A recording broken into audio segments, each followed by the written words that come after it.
Je me présente, je suis Mehdi Bouzeïda, avocat depuis 2010. J'ai grandi à Grenoble, j'ai commencé à travailler à Lyon, où j'avais fait l'école des avocats, et je suis à Paris depuis 2016 et installé à mon compte depuis juin 2018, avec une activité en droit du travail et droit pénal, et une dominante en droit du travail.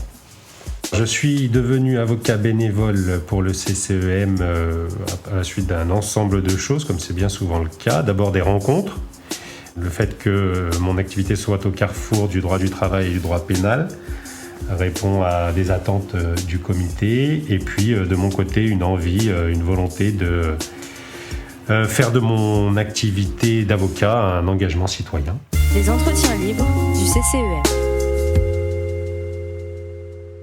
Je peux évoquer un dossier qui a donné lieu à une audience à Évreux récemment et qui est assez représentatif du travail que l'on fait en collaboration avec le CCEM. Ce qui est particulier, c'est que ce dossier a finalement émergé à la suite d'un fait un peu anodin, en tout cas très accessoire, qui est une bagarre devant un restaurant marocain pas loin d'Évreux. La bagarre est survenue parce que 3 personnes, dont une personne un peu âgée, son fils et un ami, sont venus réclamer leur dû. Le fils étant un peu plus instruit et maîtrisant un peu mieux le français, a voulu défendre son père et réclamer donc des salaires qui n'avaient pas été payés à son papa. Et s'en est suivi donc une bagarre avec le responsable du restaurant et une autre personne. Et en fait, à la suite de ce fait-là, une enquête a été ouverte et on a découvert un véritable système d'exploitation dans plusieurs restaurants et boulangeries détenus par une même personne, où on faisait travailler donc des personnes de nationalité marocaine, pour beaucoup en situation irrégulière, dans des conditions de travail et d'hébergement totalement indignes, souvent en leur promettant salaire et régularisation, promesse qui ne sera jamais tenue, aussi sous pression et parfois même des violences, le tout dans des conditions sanitaires totalement déplorables. Et donc ça va déboucher là sur une enquête des gendarmes qui vont mettre au jour ces conditions de travail et d'exploitation dans ces restaurants. La particularité de ce dossier sur un plan juridique et procédural, c'est que le procureur a décidé d'engager des poursuites sur des infractions qui ne contenaient pas la traite des êtres humains, pourtant au cœur de l'activité du CCEM. Et donc, dans ces cas-là, on essaye, nous, de faire rentrer en fait la traite des êtres humains comme dans le débat, dans la discussion devant le tribunal. Donc d'abord en essayant de se rapprocher du procureur pour justement lui dire qu'il y a des éléments qui devraient conduire à ce que cette infraction soit discutée devant le tribunal. Et ensuite, si le procureur décide de ne pas suivre et de ne pas inclure l'infraction de traite dans les poursuites qu'il engage, nous, ce qu'on a la possibilité de faire, c'est de prendre l'initiative au moyen de ce qu'on appelle une citation directe, c'est-à-dire qu'on fait convoquer un prévenu devant le tribunal pour lui demander en fait de s'expliquer sur cette infraction de traite des êtres humains. Donc c'est ce qu'on a fait dans cette affaire d'Évreux. Le parquet avait engagé des poursuites principalement pour des infractions liées au droit des étrangers, emploi d'étrangers sans titre, aide au séjour irrégulier notamment, et tout un tas d'infractions à la sécurité alimentaire.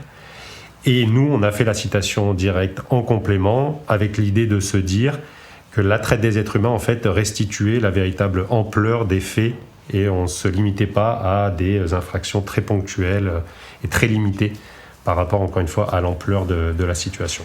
Alors, dans ce dossier, ce qu'il est important de relever, c'est que le défenseur de droit est intervenu à nos côtés, après que nous l'ayons justement saisi de cette affaire pour lui indiquer, souligner en tout cas l'importance de cette affaire et le fait qu'il y avait beaucoup d'éléments qui devaient conduire à ce que l'infraction de traite des êtres humains soit discutée et qu'on avait du coup du mal à faire ce travail et à faire rentrer cette discussion devant le tribunal. Et le défenseur des droits a pris donc une décision d'intervenir à nos côtés et d'appuyer la démonstration de ce que la traite des êtres humains était bien caractérisée dans cette affaire.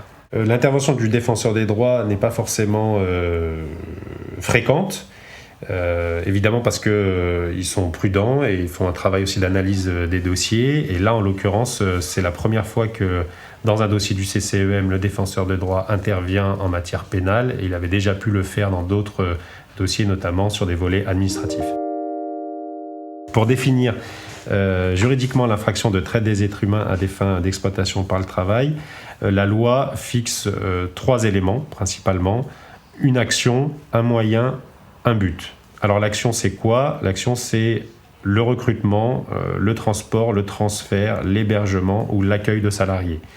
Là, dans notre affaire à Évreux, c'était très concrètement d'avoir recruté des personnes, de les avoir transportées, c'est-à-dire amenées jusqu'à leur lieu de travail, d'exploitation plus exactement, et ensuite de les avoir hébergées, ce qui permet aussi de maintenir un lien permanent sur eux, de les contrôler d'une certaine manière.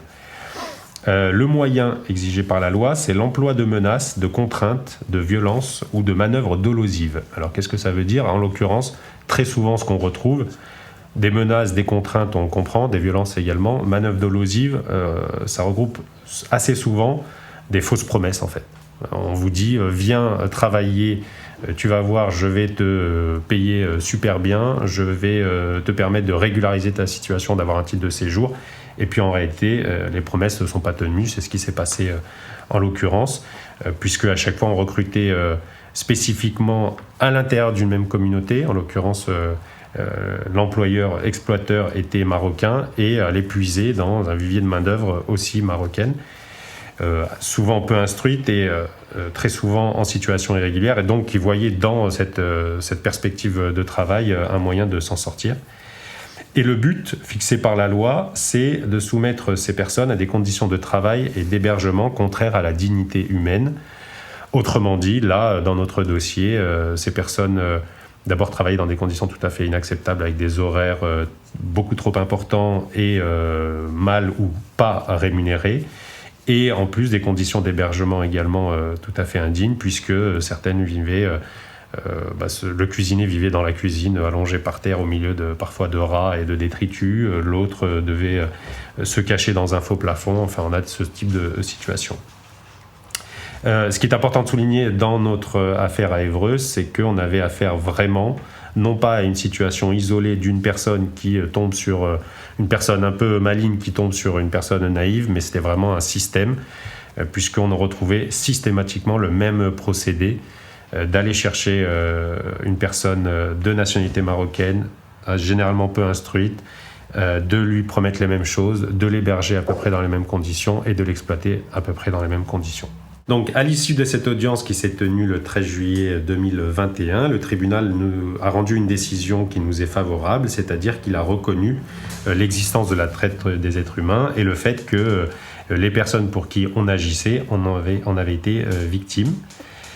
Le ressenti à la suite de cette excellente décision, c'est évidemment un immense plaisir, une joie d'avoir le sentiment d'avoir été utile et d'avoir vraiment pour le coup là contribué à faire œuvre de justice et de permettre à ce que ces personnes qui se sont retrouvées dans cette situation soient reconnues dans l'entièreté de ce qu'elles ont vécu, subi et du préjudice qui a été le leur. En revanche, petite réserve, c'est que le jugement n'est pas définitif puisque le prévenu a fait appel. Donc il existe toujours la possibilité que la cour d'appel de Rouen, qui devrait statuer, revienne sur cette décision, ce que je n'espère évidemment pas. Pour terminer, je voulais simplement dire que ce type de dossier est extrêmement enrichissant et cette victoire extrêmement encourageante pour continuer avec beaucoup d'énergie à mener le combat avec le CCEM. Alors, les personnes accompagnées par le CCEM ne sont pas tout à fait des travailleurs comme les autres. Ou en tout cas, ma réponse serait oui et non. Non, parce que heureusement, tous les travailleurs ne sont pas placés dans des situations d'exploitation telles que celle-ci, où parfois on voit des phénomènes vraiment qui confinent à l'emprise, des personnes qui sont totalement enfermées dans une situation. Donc heureusement, tout le monde n'est pas dans cette situation dans le monde du travail. Mais d'un autre côté, il y a quand même des similitudes, et notamment une similitude qui fait la caractéristique d'un contrat de travail, qui est un lien de subordination, autrement dit un rapport de domination. Et ça, on le retrouve dans tout contrat de travail. Et en tout cas, nous, ce pourquoi on se bat, c'est que précisément ces personnes soient reconnues comme des travailleurs à part entière et que l'intégralité des droits dont ils doivent bénéficier leur soit reconnue. Donc, à titre d'exemple, pour une personne prise en charge par le CCEM, généralement, il y a différentes procédures qu'on met en œuvre pour justement obtenir qu'elle soit rétablie dans ses droits. Il peut y avoir un volet pénal, et là, l'objectif, c'est d'obtenir une indemnisation de son préjudice moral, principalement. On peut aussi engager une procédure au Conseil de prud'homme, et là, c'est plutôt pour obtenir le paiement de ses droits qu'il tient à titre de salarié, donc souvent du salaire, ça peut être des congés payés, des indemnités liées à la rupture du contrat, etc. Le travail dissimulé aussi qui peut se faire et qui doit être indemnisé par le Conseil de prud'homme. Et il y a aussi souvent un volet administratif pour essayer d'obtenir que ces personnes soient régularisées, obtiennent un titre de séjour valable en France lorsqu'elles sont étrangères. Alors le plus gros obstacle au travail juridique du comité que je perçois, moi, c'est principalement l'inertie de l'institution judiciaire. Pourquoi je parle d'inertie ? C'est parce qu'en fait, on fait face à des difficultés pour que les choses bougent et avancent à peu près à tous les stades de la procédure.